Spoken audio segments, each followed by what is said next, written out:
हमारा ये वीडियो उन स्टूडेंट्स के लिए है जो 2024 में सीए कोर्स में एडमिशन लेना चाहते हैं, वो भी न्यू कोर्स के तहत। पर ये वीडियो कुछ स्पेशल है क्योंकि इसमें हम कुछ बेसिक टर्म्स डिस्कशन किया है, जैसे practical training, self pace module, ये सब क्या है, इन सारे टर्म्स को हम आसान भाषा में आपको बताने वाले हैं। तो इसीलिए हमारे साथ इस वीडियो में बने रहना। दोस्तों, सीए कोर्स में एडमिशन के लिए दो रूट है, एक क्लास 12 के बाद और दूसरा ग्रेजुएशन के बाद। ग्रेजुएशन के बाद अगर आप इस कोर्स में एडमिशन लेना चाहते हैं तो उसे डायरेक्ट एंट्री रूट कहा जाता है, क्योंकि तब आपको कोई फाउंडेशन या कोई एंट्रेंस एग्जाम नहीं देना होता है। और क्लास 12 के बाद अगर आप सीए करना चाहते हैं तो उसमें आपको एक फाउंडेशन एग्जाम देना रहता है। आगे हम और अच्छे से डिस्कस करेंगे। तो फर्स्ट हम एडमिशन कैसे लेना है उस पर बात कर लेते हैं। दोस्तों, अगर आप क्लास 12 के बाद ही डायरेक्टली एडमिशन लेना चाहते हैं तो उसे फाउंडेशन लेवल कहते हैं। फाउंडेशन लेवल से एंट्री लेना चाहते हैं तो आप क्लास 10 के बाद फाउंडेशन लेवल के लिए रजिस्ट्रेशन करवा सकते हैं, लेकिन एग्जाम नहीं दे सकते। आप एग्जाम तभी दे सकते हैं जब आप 12 के एग्जाम पास कर लेंगे। फाउंडेशन लेवल में पहले भी 4 पेपर देना होता था, न्यू स्कीम के तहत भी 4 ही पेपर देना होगा। हाँ, थोड़ा सब्जेक्ट्स चेंज हो गया है न्यू कोर्स में। फाउंडेशन लेवल के सिलेबस आप स्क्रीन में से देख सकते हैं और ओल्ड सिलेबस को भी आप स्क्रीन में से देख सकते हैं। वीडियो को पॉज करके आप देख लें और कंपेयर करें। इसमें आप देख सकते हैं फर्स्ट पेपर और थर्ड पेपर सेम ही है, बस second paper business correspondence and reporting को हटा दिया गया है और फोर्थ पेपर बिजनेस इकोनॉमिक्स को रखा गया है, पर बिजनेस एंड कमर्शियल नॉलेज को हटा दिया गया है। दोस्तों, फाउंडेशन में पहले रजिस्ट्रेशन करवाने के बाद आप कितने भी एग्जाम दे सकते थे जब तक आपका वैलिडिटी होता था,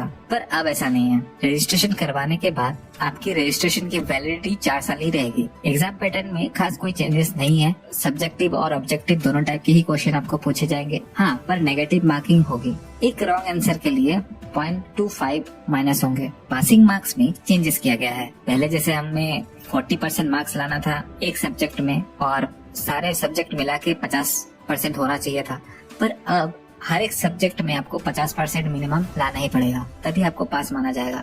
और न्यू सिलेबस के तहत फाउंडेशन लेवल की जो फर्स्ट एग्जाम होगी वो जून 2024 में होगा। डायरेक्ट एंट्री लेवल की बात करें, जैसे ग्रेजुएशन के बाद आप डायरेक्टली इंटरमीडिएट लेवल पे एडमिशन ले सकते थे, लेकिन आपके ग्रेजुएशन में 55% मार्क्स से ज्यादा होना चाहिए होता था। और अगर आप नॉन कॉमर्स बैकग्राउंड से हैं तो आपका 60% मार्क्स होना चाहिए था। सेम वैसे ही है, लेकिन पहले ऐसा होता था कि जो स्टूडेंट डायरेक्ट एंट्री रूट से जाते थे उनको 9 मंथ की आर्टिकलशिप करने के बाद इंटर की एग्जाम देने दिया जाता था, और फाउंडेशन वालों को रजिस्ट्रेशन के बाद 8 मंथ बाद एग्जाम देना होता था। पर अब दोनों ही रूट से रजिस्ट्रेशन के बाद 8 महीने बाद ही आप एग्जाम दे सकोगे। पहले ट्रेनिंग करने की भी जरूरत नहीं पड़ेगा। इंटर पास करने के बाद आपको प्रैक्टिकल ट्रेनिंग स्टार्ट करना होगा। अब इंटरमीडिएट लेवल की बात करूं तो इसमें अच्छा खासा चेंजेस किया गया है। पहले हमको 8 पेपर पढ़ना होता था, पर अब 6 पेपर पढ़ना होगा।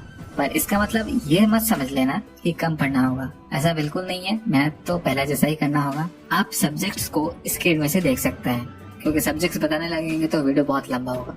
और इस साइड आप ओल्ड सिलेबस को भी आप देख सकते हैं और कंपेयर कर सकते हैं। दोस्तों, अगर न्यू सिलेबस को ओल्ड सिलेबस से कंपेयर करें तो आप देख सकते हैं तो सब्जेक्ट सेम ही है, बस पेपर को मर्ज कर दिया गया है। हाँ, पर ओल्ड सिलेबस का paper number 7 enterprise information system and strategic management में एंटरप्राइज इंफॉर्मेशन सिस्टम को हटा दिया गया है और स्ट्रेटेजिक मैनेजमेंट को रखा गया है, जो न्यू सिलेबस का पेपर 6 है। और ओल्ड सिलेबस का paper 8 financial management and economics for finance, यहाँ से इकोनॉमिक्स को हटा दिया गया है और फाइनेंशियल मैनेजमेंट को रखा गया है, जो पेपर 6 में मर्ज कर दिया गया है। और एक बड़ी चेंजेस किया गया है कि इंटर के सारे पेपर, मतलब 6 के 6 पेपर में ही 30 मार्क्स का एमसीक्यू पूछा जाएगा, और इस पे नेगेटिव मार्किंग भी है। एमसीक्यू से बस होगा ये कि आपको मार्क्स लेने में आसानी होगी और एक ट्रांसपेरेंसी भी रहेगी। एग्जाम्पशंस की बात करें तो जैसे पहले होता था कि आपके किसी सब्जेक्ट्स में 60% मार्क्स आ जाते थे और आपके उस सब्जेक्ट्स में एग्जाम्पशन मिल जाता था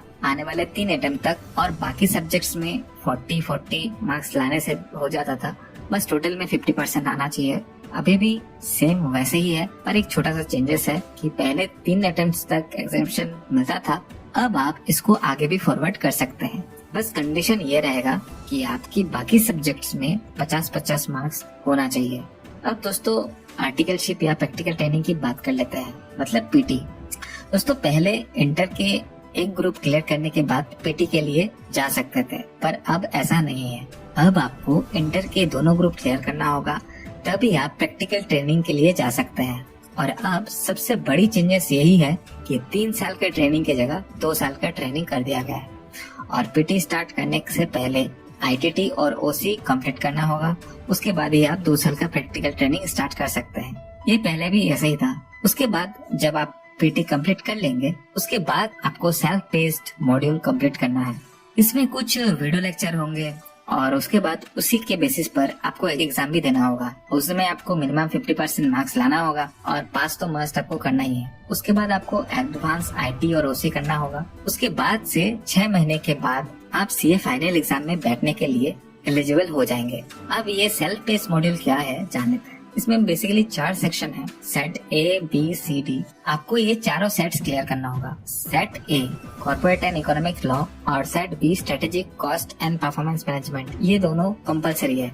इन दोनों सेट्स में 100 मार्क्स का एक क्वेश्चन पूछा जाएगा और आपको 50% मार्क्स लाना पड़ेगा। सिर्फ ए एंड बी ही नहीं, सी एंड डी से भी 100 मार्क्स के क्वेश्चन पूछा जाएगा। सेट सी में आपके पास बहुत सारे ऑप्शन है, उनमें से आप कोई भी एक सब्जेक्ट को चूज करके उस पर एग्जाम दे सकते हैं। क्या क्या ऑप्शंस आपके पास हैं आप स्क्रीन में से देख सकते हैं। सेट डी में 4 सब्जेक्ट्स में से आप कोई भी एक सब्जेक्ट को चूज करके उसमें आप एग्जाम दे सकते हैं।